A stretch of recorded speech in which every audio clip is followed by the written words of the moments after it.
Hadiwatariri, nyaya iyi iri kukora muto nai tiri kuirova kunzungu nokunyimo, iri kubata vabereki, iri kubata vana vedu, iri kubata upenyu, iri kubata nyika. Toita sei tiri panyaya yekupfimbana.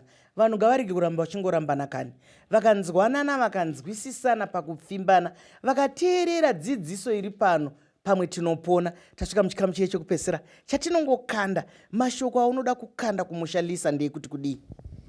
Inini hangu maichisamba tichipedzisa, chandinofunga kuti panofana kutangira nyaya yedu ngaitangire mumusha. Mubereki ngaachidzokazve. Kana tati isusu takurarama pachimanje manje, hapasina zvokuti vana vachaenda kumusha kana kuenda kwana tete kana kwana sekuru. Iwe chiva tete nasekuru vevana vavo.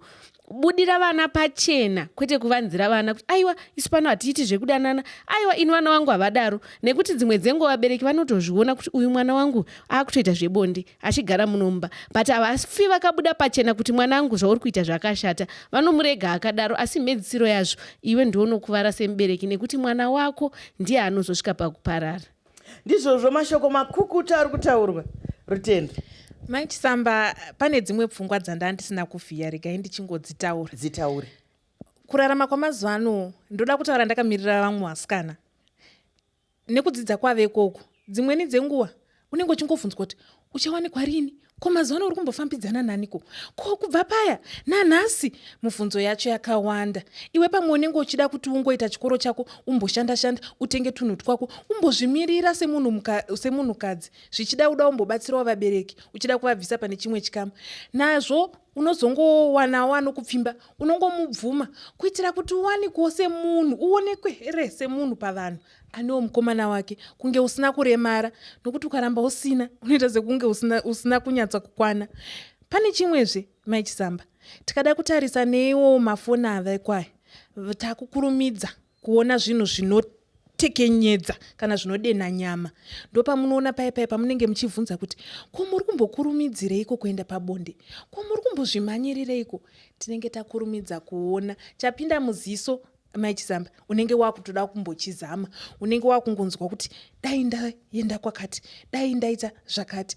Ipapo maichisamba ndinoona riri dambudziko handitozivi kuti tingariri gudure sei rirege kupfurira mberi. Mashoko makukutu mufunga ari kutaurwa nenyika yemangwana. Hongu ndinobvuma izvozvo paubereki, pautariri. Vanotarira vana ndisi tinobuda nemashoko iyoyo. Unoroorwa ndini? Kuchechi kwedu vamwe wakachata. Izvozvo vabereki hazvina kunaka. Munhu nemunhu ane nguva yake, nguva yaMwari. Hanzi murume akanaka, mukadzi akanaka anobva kuna Mwari. Tinomhanyisa vana asi wanano dzacho hadzigare, nekuti seizataurwa naRutendo panapa, unenge wakungotora kana chikavhizu chimunhu chisina basa, kungozvivawo danda rakunzi vakaroorana, kungoti uonekwa uine ringi kana muchato. Saka isusu tiri kukurudzira pano kuti kana musingadanane zvekuti hamupedze upenyu hwese, zviri nani kumira. Hapana zera ringashorwe, hapana zera, munhu haaparari kuti hamungati pachirungu akaexpire. Asi wana waunodanana naye, nekuti mazuva ano dzimwe nguva isarudzo, saka hatigoni kupinda musarudzo dzevanhu. Ndombo yakwauri muchazondida? Mazvita maichisamba, ndanzwa muchiti mukupeta chirongwa. Ini ndiri kuti mukupedza chirongwa nekutanga kudanana kwakanaka. Pane chidama ranga rasara maichisamba.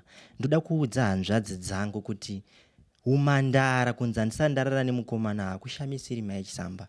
Nekuti kubva kwako izuva rimwe chete, asi hunhu tsika, chitubu cheunhu chauinacho ndo zvinoita kuti musha umire. Zvichengetedze, wazvichengetedza usashandise setikiti rekuti ndiri mhandara. Kune vamwe vana vasikana maichisamba vava kuita bonde niko vanorasa nako tsvina, nekuti vanoda kutora mucherechedzo kuti ndiri mhandara, asi ane zvirwere zvatiri kuti testwai muonekwe kunze makamira sei maichisamba. Tichienda kumberi, ndiri kuti padzidziswa pamaichisamba uchinge watorawo muchazondida wako akagomera chikoro chake kupuraimari, ndisumudzirawo kuti paunenge uchitandara kuti mudiwa pazonzi kubhengi kwakati, handikutarise serwaivhi ruri kuona chivhitivhiti, ndinonzwa kuri kuenda nyaya yako. Toti zvakare maichisamba, ngatigonei kuyeresa zvinoyera-yera.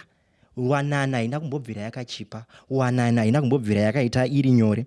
Shoko rekupedzisira maichisamba tapanana hunonwe rinoti rudo imoto runotokuchidzirwa namai, rudo imoto runotokuchidzirwa vana baba. Tinovimba tapanana dzidziso, dananai mani. takudzwa ndanakirwa anofanira kutojoina totomboimba tese. Ndoda kupindura zviri kuita kuti vabereki vasakwanise kutsura vana vavo dzimwe dzenguva. Maichisamba zvinobata-bata but reka ndingozvitaurawo. Chiri kuitika ndechekuti vabereki vazhinji especially vana baba vari kudanana neshamwari dzevana vavo. Saka kuti azotsura mwana iye achizivikanwa kunzi ari kudanana neshamwari yemwana wake, amai vanozoudzwa. Ndosaka vasiri kukwanisa kutsura vana, ndosaka vari kudhererwa nevana vavo, ndosaka vasiri kukwanisa kuita masimba atinotarisira kuti baba vanofanira kunge vane masimba. Uyezve kune vamwe vabereki vane unhu hwekuti mwana wavo akaenda akanointrodusa mukomana wake akanoti mama uyu ndiye mukomana wangu kana kuti mama uyu ndiye musikana wangu, vakangoziva kuti munhu iyeye ane mari. Zvisinei nekuti vana ava vari kuita musikanzwa, zvisinei nekuti vari kuita sei, vabereki vavo vari kusiya. Zvekuti dzimwe dzenguva unotonzwa kunzi mwana ari kumusoro ane mukomana wake. Ivo varipo pamba vanotopinda vachitoti maswera sei mai, mwana otoenda murumu nemukomana votongoenda votongobuda voti mama takuenda. Zviri kuitika, zvinorwadza, zvinosiririsa, asi ndo nyika yatiri here. Nhai vadiwa tariri, ngatigadzirisei zvinhu izvozvo. Ko ivo vana, ndakudzoka futi kwauri Rutendo, ataura uyu kuti vana vari kudanana nevanhu vakuru vanenge vari zera rana baba vavo. Chii chanetsa? Muongororo netsvakidzo iri kurakidzawo zvakare kuti vana mai, unotoona mai muchembera anenge ini achidanana nemwana saizi yaDelight kana kuti yatakudzwa kunzi hanzi vane kaBen 10 kawo. Chanetsa chiko tiri panyaya idzo dzokupfimbana. Ndoya pauri Rutendo. Yamazosimudzai maichisamba. Ndovimba kana vari kumba vanenge vachingoti dai ndiriko ndataurawo pfungwa dzangu. Nokuti hongu kazhinji tinenge tichitaura kuti vasikana vakudanana nevarume vechikuru. Iye zvino nhasi chaiye tisati tauya kuno ndanditori nevasikana vairi, umwe anga achitoti nekunyeperwa kwataita zviri nani ndoane wechikuru zvichida atidzikamei. Saka anenge akuti pamwe zviri nani. Vamwewo ndo vanongoteera mari, asi havasi vese vari kuteera mari. Vamwe vakungotsvagawo zvakadzikama, haachadi kurwadziswa nekuti zvine kurwadza kwemwoyo. Kuzvino kana aine mudzimai wake zvinokudzikamira kusvika kupi? Unenge uchitiwoka kana iye ndikamuwana wechidiki achangoita mumwe. Pfungwa dzedu dzarasana, tsika dzedu hapachina, ndo pazvinonetsera. Avawo madzimai vavechikuru, vamwe unonzwa vachiti kana iye akambobuda mumba koini ndinogarirei, neniwo ndinobuda. Kana akubuda akudawo kava nedzinotemwa ropa, saka anenge achiti ndoda vakomana vechidiki vekuti ndikamudza kuti come anouya, ndikamudza kuti don't come anogara ikoko, ndikamudza kuti stop zvamira, ndo zvaanenge achida. Asi nyaya idzodzidzi ndofunga dziri pakawanda, dziri pakupfimbana, dziri pakuwanana, asi chirongwa chakaoma. Ndizvozvo vadiwa tariri, nyika iyo inoda kushandwa, mhuri dzinoda kushandwa, basa rinoda kushandwa, nekuti tikaramba takavavarira zvinonaka chete. Ndakuya kwauri Elisa. Tichitaura ipapo panyaya yekuti vechidiki vanenge vakurasa nzira, vakuti dananei nevanhu vechikuru. Dzimwe dzenguva maichisamba inyaya yekusagutsikana, kuona kuti pane zvimwe zvinhu zvandisiri kuwana, asi ini handina here dzimwe nzira dzandogona kuzvitsvaga nadzo. Pfungwa dzinouya muvana vechidiki, ngava vari vakomana vangari vari vasikana, nekuti inyaya yekuti munhu ari kuona kuti werit, kumba kwedu hakuna zvakati, ini handikwanise kunge ndichipfeka nhumbi dzakadai, handikwanise kunge ndichirukwa musoro zvakadai, asi vabereki havana mari.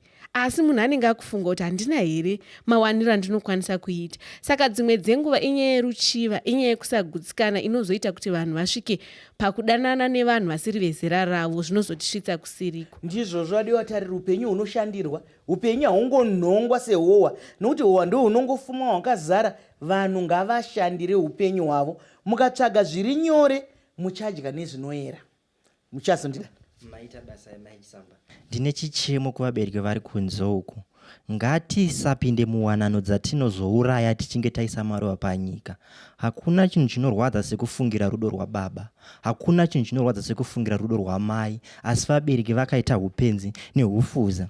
Chimwe chiripo maichisamba ndechekuti rudo nderwevaviri. Tapota muchinge mawana dzidziso, chizivai kuti Delight ndiye ave munyai nemukotsveri wenyaya dzemuno mumba. Handisi kudanana neruva rwose, ndiri kudanana newe. Usavhimi nebere, imbwa ndo inovhimiswa. Ndizvozvo vadiwa vatariri, muri kuona nyaya dzabuda pano. Muchikamu chino chokupedzisira matobuda dzimwe dzinorwadza. Delight anga ari kupeta achiti zvakaoma kuti vabereki vedu mambenge muri murume nemukadzi moparadzana. Tinoita zvokusuwa, kupanga baba sefodya, kupanga mai sefodya, kurwadza kwekurambana.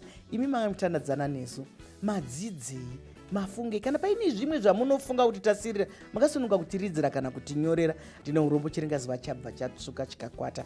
Asi regai nditi vamuchazondida, tinokutendai. Vane shamba, tinokutendai. Lisa naRutendo, tinokutendai nekuti matyaira chirongwa zvakanakisa. Zvakadii vadiwa vatariri kusangana zvakare pane imwe nhapi tapi svondo rinouya. Ndini wenyu Dr. Belaisa.